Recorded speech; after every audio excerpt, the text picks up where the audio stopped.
अजय भाई, मैं आपके पास आता हूँ। हमारे हालांकि एक साथी कह रहे हैं बरसाती लाल जी की, डॉक्टर संजय कुमार जी, क्या ये कहना जरूरी है राणा सांगा बहुत वीर थे? अजीब आलम है, हर कोई उसे वीर साबित करने पे तुला हुआ है। अजय भाई, आप पूरा प्रकरण जानते हैं कब से चल रहा है, और सबसे महत्वपूर्ण मुद्दा ये था कि कानून को आप हाथ में कैसे ले लेंगे। इतिहास की बात करने के लिए बात करिए ना आप जो है। लेकिन बीजेपी के नेता करणी सेना को लेके कुछ नहीं बोल पा रहे हैं। बीजेपी के नेता लॉ एंड ऑर्डर क्या स्थिति है वहां उत्तर प्रदेश में, इसको लेकर के कोई बात नहीं कर पा रहे हैं। बीजेपी के नेता इसको लेकर के बात नहीं कर रहे हैं कि किस तरीके से दलितों के साथ या पिछड़ों के साथ उत्तर प्रदेश में हालत है, देश भर में क्या हालत है। मुसलमानों को लेकर के जो नमाज को लेकर के जिस तरह से ड्रामा किया जा रहा है कि आप छत पे भी नमाज नहीं पढ़ सकते, इधर भी नहीं पढ़ सकते, उसको लेकर के कोई बात नहीं, कांग्रेस भी नहीं कर पा रही है। कांग्रेस भी नहीं लड़ पा रही, समाजवादी पार्टी नहीं लड़ पा रही है। ये जो बीजेपी ने जिस तरह का ऑरा क्रिएट कर दिया है, पूरा गटर मीडिया उसी पे लगा हुआ है। और हम राणा सांगा पे आके फंस जाते हैं कि राणा सांगा को वीर बोले, या राणा राणा सांगा को नायक बोले, या जो संविधान बना है उसके बारे में क्या कहें, संविधान जो कहता है आज के बारे में क्या बोले। हम भटक जा रहे हैं, सामाजिक न्याय का पूरा चैप्टर चला जाता है उसमें, और हम देखते रह जाते हैं। देखिए धनंजय, मैं इस बात से सहमत नहीं हूं कि कोई उन मुद्दों पर नहीं लड़ रहा है। आप ये संसद की पूरी कार्रवाई के वीडियो देखिए तो सभी जो है दल, चाहे समाजवादी पार्टी हो, चाहे कांग्रेस हो, चाहे टीएमसी हो, चाहे दूसरे और दल हो, सब उन मुद्दों को एड्रेस कर रहे हैं, उन पर लड़ रहे हैं। कहीं कोई मैं इससे असहमत हूं, पहली बात। क्योंकि जब हम आधा देखते हैं या जितना हमने देखा होता है सिर्फ उसी के आधार पर समीक्षा करते हैं, तब हम यह गलती करते हैं। हमें पूरा देखना चाहिए, पहली बात। तो मैं इस बात को ये कहूंगा कि उसे देखना चाहिए नहीं पूरा, निश्चित लेकिन अगर रूप। देखिए तो जिस तरीके से राधा मोहन अग्रवाल ने अपनी बात रखी, मैं कोई आ रहा नेता हूं रख आ ले। रहा हूं आ रहा हूं जी। मैं बड़ी ईमानदारी से स्वीकार करता हूं कि मैंने राधा मोहन अग्रवाल को नहीं सुना है। मैं इसलिए उस पर मैं बहुत टिप्पणी नहीं कर सकता हूं, लेकिन मैंने प्रमोद तिवारी को भी सुना, मैंने मल्लिकार्जुन खड़गे को भी सुना, और सब्जेक्ट को मैं चूंकि जानता हूं।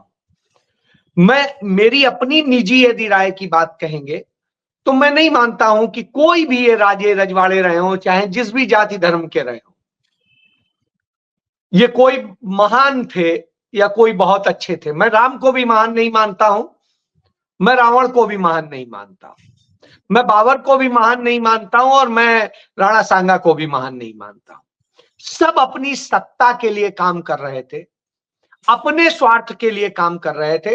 राम की पत्नी को यदि रावण उठा के नहीं ले जाता तो शायद राम उनसे लड़ने नहीं जाते।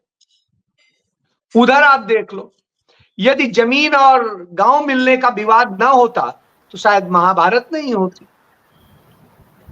तो कुल मिला के सब जगह सिर्फ अपने स्वार्थों की लड़ाई है, अपनी चीजों को लेके। राणा सांगा ने कोई महान कार्य नहीं कर दिया था। अपने दो भाइयों को, तीन भाइयों को मार के राज पे बैठे थे, सब छोटे थे, चार भाइयों में बहनोई को भी मार दिया था। तो कोई महान कार्य नहीं ये सब कर रहे थे, ये सब राज सत्ता के लिए कुछ भी करते थे। उनके बाद के बच्चों का, राणा सांगा की मृत्यु क्यों हुई थी? घायल थे, इलाज चल रहा था। मौत की वजह उन्हीं का अपना परिवार है जिसने साजिश करके उन्हें मारा और जो भी कुछ किया। उसको लेकर के आप देख लीजिए, रिसर्च कर लीजिए। इसके बाद में आप चले जाइए, उनके बेटों ने वही किया। राणा प्रताप ने क्या किया था? राणा प्रताप के पिता ने तो दूसरे भाई को राज दिया था। राणा प्रताप ने अपने बड़े भाई, जो भाई थे उनके, जिनको उनके पिता ने राजगद्दी सौंपी थी, उन्हें रास्ते से हटाकर ही तो किया था। कौन महान है भाई? तो महानता वहानता मत लगाइए। हमें गुलामी की आदत पड़ चुकी है तो हम राजे रजवाड़ों की बड़ी प्रशंसा करते। तो पहली बात, ये मेरे व्यू है, मैं किसी उस पे नहीं कह रहा हूं। मैं इन्हें महान नहीं मानता हूं। मैं मानता हूं ये राजे रजवाड़े सारे सब अय्यास थे, सिर्फ अपने स्वार्थ के लिए जीते थे। जहां जरूरत होती थी अपनी बेटी सौंप आते थे, अपनी बहन सौंप आते थे, बड़े सम्मान से जाकर के मनसबदार बन के बैठते थे। छोड़िए इन बातों को, कोई बात नहीं। बात यहां आके टिकती है कि आज जो स्थितियां हो रही हैं, मुझे लगता है ये विषय ही नहीं था, लेकिन चूंकि संसद में वो विषय आया तो उस पर बोलना था। मल्लिकार्जुन खड़गे ने बहुत सही बोला और उनका जो कहना था बिल्कुल सही था। प्रमोद तिवारी का भी कहना सही था राजनीतिक दृष्टिकोण, कि जो विषय डिलीट हो गया उस पर कोई चर्चा नहीं, लेकिन राजनेता जनभावनाओं के अनुकूल भी कर। स्वाभाविक सी बात है, मुझे मेरे पिताजी बचपन से कहानी सुनाया करते थे राणा सांगा। मैं भी कसम खा के कहता हूं, मैं भी बड़ा महान मानता था कि देखो किस तरह से उन्होंने देश बचाने की लड़ाई लड़ी थी। लेकिन इत्तेफाक से मेरा दुर्भाग्य था कि मैंने इतिहास पढ़ लिया और मैं इतिहास में एमए करने के बाद मुझे समझ में आया, अरे जिनको हम वीर सोचते थे वीर हैं। अब मुझे अपने आप पे सवाल आ गया। तब मैंने कहा फिर अब मैं क्या कहता, मेरे परिवार में तो भाई वही भावना है कि राणा सांगा तो बड़ी महानता का काम किए थे। तो साहब किसी पे सवाल करने के बजाय ये मुद्दा ही हटाना चाहिए। नंबर एक, आना चाहिए कि यह देश बेरोजगारी से जूझ रहा है, यह देश महंगाई से जूझ रहा है, यह देश तमाम तरह के भेदभाव से जूझ रहा है। मैं इसके भी बहुत खिलाफ हूं जो लोग कि हाँ हम ठीक है, हम इस जाति के हैं, इस धर्म के हैं, इस आधार पे हम दूसरी जाति और दूसरे उसको गाली दें। नहीं, हमें सबका बराबर, जब हम बराबरी की मांग करते हैं तो हम भी सबको बराबर और सम्मान दें, चाहे वो दलित हो, चाहे पिछड़ा हो, चाहे आदिवासी हो, अल्पसंख्यक हो, चाहे राजपूत हो, चाहे ब्राह्मण हो, चाहे बनिया हो। हमें नहीं किसी से कोई फर्क पड़ता है, उसने क्या किया है इससे हमें फर्क पड़ता है, वो क्या कर रहा है इससे हमें फर्क पड़ता है, क्या उसका योगदान है। बड़ी ईमानदारी से इतिहास की बात करता हूं। इतिहास को देखूंगा तो देश की आजादी में डॉक्टर भीमराव अंबेडकर का कोई योगदान नहीं था, सिंगल रत्ती भर भी नहीं था, लेकिन उनका महान योगदान था दलित समुदाय के लिए और वंचित समुदाय के लिए संविधान बनाने के काम में। लेकिन वहां पर भी आता है कि वह जिसे जात के आधार पर गाली दिया जाता है, वो पंडित जवाहरलाल नेहरू नहीं होते तो डॉक्टर भीमराव अंबेडकर संविधान सभा के सदस्य नहीं होते, वो प्रारूप समिति के अध्यक्ष नहीं होते, वो संविधान का ड्राफ्ट नहीं तैयार कर पाते। तो वह भी एक महान कार्य था और यह बात उन्होंने कृतज्ञता के साथ स्वीकार की जिस समय उन्होंने संविधान सबमिट किया कि पंडित नेहरू और कांग्रेस का ही वो अनुशासन था जिसके कारण मैं यह काम कर सका। तो देखिए उन्होंने बड़ा काम किया, उसके लिए उनको जिंदगी भर याद किया जाएगा, हम सब याद करेंगे। निश्चित रूप से वो इस दृष्टिकोण से महान थे। महात्मा गांधी इस दृष्टिकोण से महान थे, वो किसी की हत्या नहीं करते थे जाके, वो कहीं वो नहीं करते थे कि जाकर के बैठ जाए जाकर के और सब कुछ कहें कि हाँ साहब कहा जाए कि उन्होंने तो इतने मार दिए, इतने अंग्रेज ये कर दिए। नहीं, वो शांति अहिंसा की बात करते थे। लेकिन उसी शांति अहिंसा की लड़ाई ने उन्हें इतना बड़ा कर दिया, उस लड़ाई ने उस आजादी को दिलाने में बड़ी भूमिका अदा कर दी, क्योंकि पूरी दुनिया से दबाव बन गया कि देखिए बगैर हथियार के, बगैर किसी आक्रामक, बगैर रक्त बहाए लड़ाई लड़ रहा है हिंदुस्तान। और जब यह बात आई तब एक भारत नाम का देश बनता है। तो अब आप यह समझ लीजिए, तो वह एक योगदान है। पंडित जवाहरलाल नेहरू देश के प्रधानमंत्री बने, उसके पहले उनके परिवार का ही योगदान था महात्मा गांधी को भारत में ला करके कांग्रेस के साथ जोड़ने से लेकर के और आखिरी दिन तक योगदान था। उनके परिवार के 11 लोगों ने इस देश के लिए शहादत दी है, 11 लोगों ने शहादत, जिसके परिवार का कोई सिंगल सदस्य नहीं था जो 2 साल सजा ना काटा हो जेल में।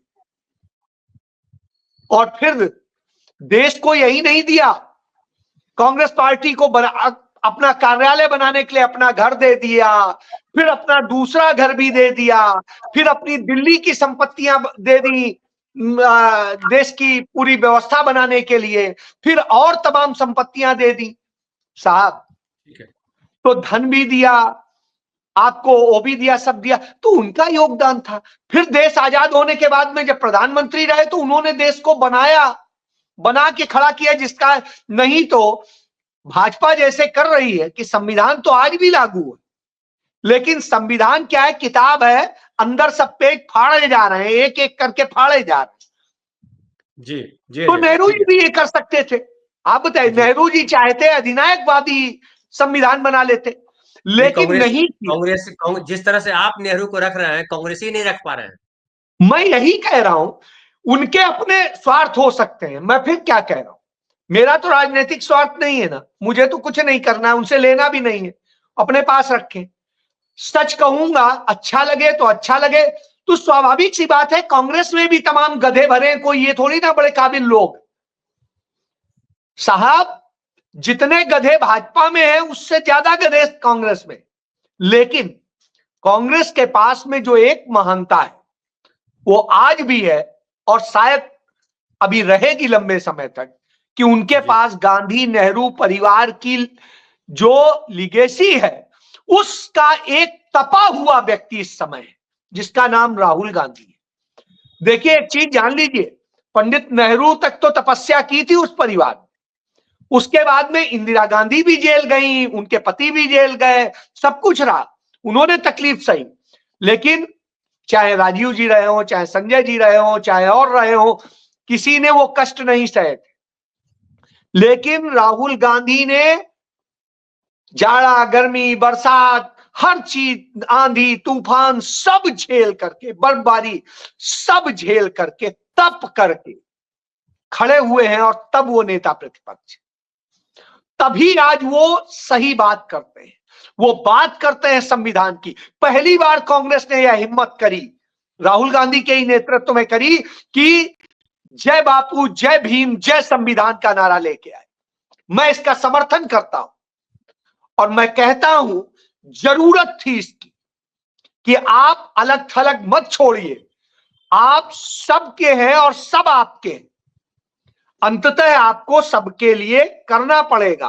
तो अंबेडकर भले ही नहीं लड़ रहे थे देश की आजादी की लड़ाई, लेकिन मुखबिरी नहीं कर रहे थे, वो गद्दारी नहीं कर रहे थे, लेकिन जब निर्माण की बात आई देश की तो वो एक महान कार्य कर रहे थे। जब ये तब भी गद्दारी कर रहे थे, तब भी तोड़ने की साजिश कर रहे थे। यह अंतर है, यह अंतर है कि आज वही संविधान हमें इस स्थिति में लाकर खड़ा करता है कि सुप्रीम कोर्ट को आज मजबूरी में कहना पड़ता है कि अभिव्यक्ति की स्वतंत्रता का संरक्षण करना हर अदालत का काम जी। तो मैं ये इसलिए कह रहा हूं कि अच्छा है, मैं राहुल गांधी को फिर धन्यवाद करता हूं, इस लड़ाई को भी राहुल गांधी ने ही लड़ा, और इमरान प्रतापगढ़ी के केस को लेकर के स्पेशली उन्होंने अभिषेक मनु सिंघवी से कहा कि इस केस को नजीर बनाना है, और इस जजमेंट को मैं उम्मीद करूंगा जितने लोग मौजूद हैं उसका अपने पास में रख लेंगे, क्योंकि हम लोग तमाम बातें बोलते हैं और ऐसी स्थिति में तमाम बार तमाम चीजें होती। मेरे ही खिलाफ 3 FIR तो अभी दर्ज है, तो मैं इसीलिए कह रहा हूं कि फायदा इसमें यह मिलने वाला है, जो उसमें 2 लाइनें लैंडमार्क जजमेंट है कि विरोधी विचार हो सकते हैं, बहुमत उससे सहमत नहीं हो सकता है, लेकिन फिर भी यदि वो तथ्यात्मक है, अभिव्यक्ति है, तो उसे कहीं पर भी गलत नहीं माना जा सकता। तो ये एक अच्छी चीज है, इस पर काम करना चाहिए। जी।